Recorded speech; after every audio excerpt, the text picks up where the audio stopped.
மாண்புமிகு தமிழ்நாடு முதலமைச்சர் அவர்கள் வீட்டு வசதி துறையினுடைய ஆய்வின் பொழுது ஒவ்வொரு நேரத்திலையும் என்னென்ன பிரச்சனைகள் இந்த மக்களுக்கு இருக்கிறது, அதை எப்படி நாம் மாற்றம் செய்து அதற்கு ஒரு தீர்வு கொண்டு வர வேண்டும் என்பதை எங்களுக்கு ஆலோசனை சொல்லிக்கொண்டே இருக்கிறார்கள். அதிலே பல நடவடிக்கைகளை நாங்கள் எடுத்திருக்கிறோம்.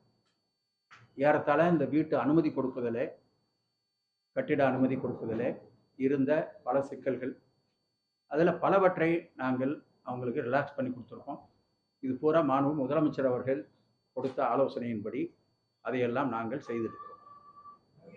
இதுவரை செய்ததை விட மிக முக்கியமாக பெரிய அளவில் சாதாரண மக்களுக்கு பயன்படுகிற வகையில் இன்றைக்கு மாண்பு முதலமைச்சர் அவர்கள் துவங்கி வைத்திருக்கிற இந்த 2500 சதுர அடி நிலம் கொண்டவர்கள் 3500 சதுர அடி கட்டிடம் கட்டுவதற்கு அனுமதிக்காக ஒரு சாதாரணமாக வருவதைப் போல மனு போட்டு ஒரு காலதாமதம் ஏற்படுவது, பல சிக்கல்கள் அவர்களுக்கு இருக்கும். அதிகாரிகளுக்கும் நிறைய மனுக்கள் வருகிற காரணத்தால், அவர்களுக்கு வேலை பளு அதிகம் இருக்கிற காரணத்தால் சில காலங்களிலே காலதாமதம் ஏற்பட்டு விடுகிறது. இதையெல்லாம் உணர்ந்துதான் மாண்பு முதலமைச்சர் அவர்கள் இதை ஒரு சுயசான்று அடிப்படையில், இது சாதாரண மக்கள் அவர்கள் குடியிருப்பதற்காக கட்டுகிற வீடு கட்டுகிற ஒரு திட்டம். எனவே சாதாரண மக்கள் பயன்படுகிற வகையில் சுயசான்று அடிப்படையில் காலதாமதம் இல்லாமல் அவர்கள் மனு போட்ட உடனேயே அவர்களுக்கு அனுமதி கிடைக்க வேண்டும் என்ற ஒரு திட்டத்தை எங்களுக்கு சொல்லி, அந்த அடிப்படையிலே தான் அதற்கான ஏற்பாடு செய்து மாண்பு முதலமைச்சர் அவர்கள் இன்றைக்கு துவக்கி இருக்கிறார்கள். அது மட்டுமல்ல, அவர்கள் மனுவை போட்டுவிட்டு வீடுவை கட்ட துவங்கி விடலாம்.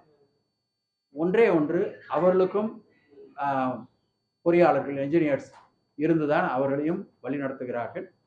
எனவே அவர்கள் எல்லாம் விதிமுறைப்படி இருக்கிறதா, அந்த டாக்குமெண்ட் எல்லாம் சரியாக இருக்கிறதா என்பதை அவர்களே பார்த்து கொள்ள வேண்டும் என்பதுதான் இப்பொழுது இதில் இருக்கிற திட்டம்.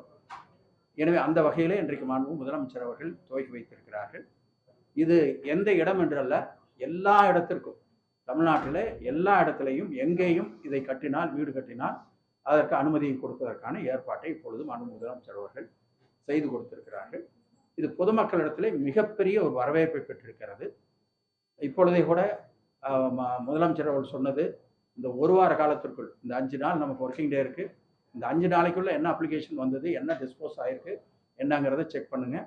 அதுக்கு பின்னாடி மாதம் நீங்கள் எவ்வளோ மனுக்கள் வந்தது, எவ்வளோ டிஸ்போஸ் ஆகிருக்கு, அதில் ஏதாவது ஆகாமல் இருந்தால், டிஸ்போஸ் ஆகாமல் இருந்தால் அது என்ன காரணம், அது அவங்க பக்கத்தில் ஏதாச்சும் தவறு இருக்கிறதா என்ன என்பதை பார்த்து அவர்களை கைடு பண்ணணும்.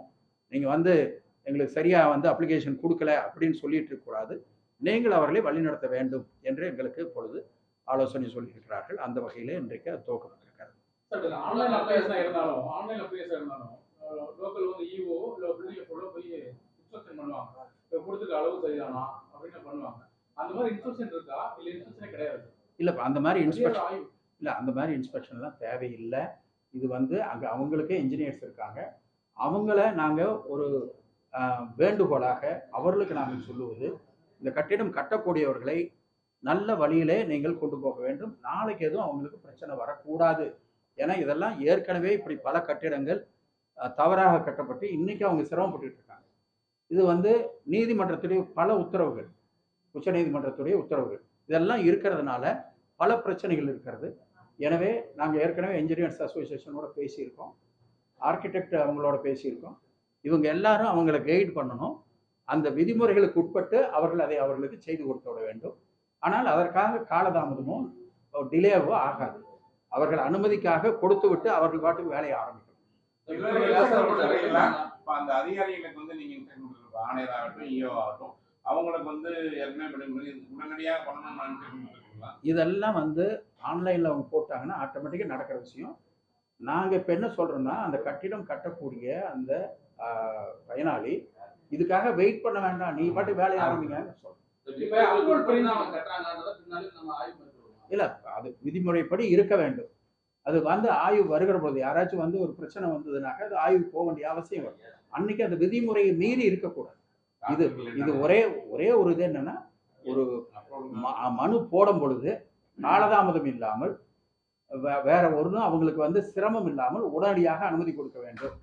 ஆனால் அவர் சுய சான்று, இந்த இடம் என்னது தான், நான் இந்த விதிமுறைகளுக்குள்ள தான் கட்டுறேன், இந்த விதிமுறைகள் எல்லா இன்ஜினியர்ஸுக்கும் தெரியும், எனவே இதுக்குள்ள தான் கட்டுறேன் அப்படின்னு அவங்க சுய சான்று கொடுத்துருச்சுன்னா நாம் அந்த பர்மிஷனை கொடுத்துறோம். அது பர்மிஷன் வர்றதுக்கு டிலே ஆனால் கூட அவங்க வெயிட் பண்ண வேண்டாம், பில்டிங்கை அவங்க கட்ட ஆரம்பிச்சிடலாம். இப்போ ஃபியூச்சரில் ஒருவேளை கண்டுபிடிச்சா டிசைன் பண்ணுவீங்க அப்புறம் இல்லை, ஃபியூச்சரில் கண்டுபிடிச்சதுன்னா விதிமுறைகள் என்ன இப்பொழுது சொல்லுதோ அந்த விதிமுறை அவங்களுக்கு அப்ளை ஆகும். அதாவது எக்ஸஸா கட்டியிருந்தாங்கன்னா அதை இடிக்கிற மாதிரி இருக்கா இல்ல அப்படியே டிஸ்மிஸ் பண்றது? இல்லை, அப்படி இல்லை, அந்த அது திருத்தம் சொல்லுவோம், அது திருத்த முடிஞ்சுன்னா திருத்துவோம். சார், அதாவது ஸ்கொயர் ஃபீட்டுக்கு மட்டும்தான் ஃப்ரீ இல்லையா? பஞ்சாயத்து போர்டா இருந்தாலும் சரி, டவுன் பிளானிங் இருந்தாலும் சரி, ஸ்கொயர் ஃபீட்டுக்கு ரேட் பண்ணி தான் ஃப்ரீ இருக்கும் 3000 ஸ்கொயர் ஃபீட்டுக்கு வரைக்கும். அதே மாரி உள்ள இருக்க அந்த இன்க்ளூட் டாக்ஸ் இருக்கு இல்லையா? இப்போ ஃபார் எக்ஸாம்பிள் வந்து எவ்வளவு ஸ்கொயர் ஃபீட்டுக்கு வீடு கட்டுறவங்க வந்து ஒரு டாக்ஸ் வந்து பஞ்சாயத்து போர்டு கட்டணும், அந்த டாக்ஸ் எல்லாம் ஃப்ரீயா? இது கால்குலேஷன் சார். இல்லை இல்லை, அதெல்லாம் வேற, அதெல்லாம் வந்து அதெல்லாம் இருக்கத்தான் செய்யும். இது வந்து அனுமதி, கட்டிட வரைபட அனுமதி, அதுக்கு தான் இது. ப்ளூ பிரிண்ட்டுக்கு மட்டும் டாக்ஸ் இல்லை, வரி கிடையாது. அது கூட வந்து வரி இருக்கா இல்லையாங்கிறத நம்ம அது பார்க்கணும். இல்லைம்மா, இது லட்சக்கணக்கில் பயன்படுவாங்க. ஏன்னா ஒரு 2500 ஸ்கொயர் ஃபீட்டுக்குள்ள கட்டடம் கட்டுறவங்க, அந்த நிலம் வச்சிருக்கிறவங்க தான் அதிக அளவில் இருக்காங்க. அதில் வந்து இப்போ வசதியானவங்க வசதி இல்லைன்னு கணக்கே கிடையாது. 2500 ஸ்கொயர் ஃபீட்டு 3500 ஸ்கொயர் ஃபீட்டுக்குள்ள கட்டிடம் கட்டுகிறார்கள் என்றால் அவர்களுக்கு எல்லோருக்கும் இது பொருந்தும்.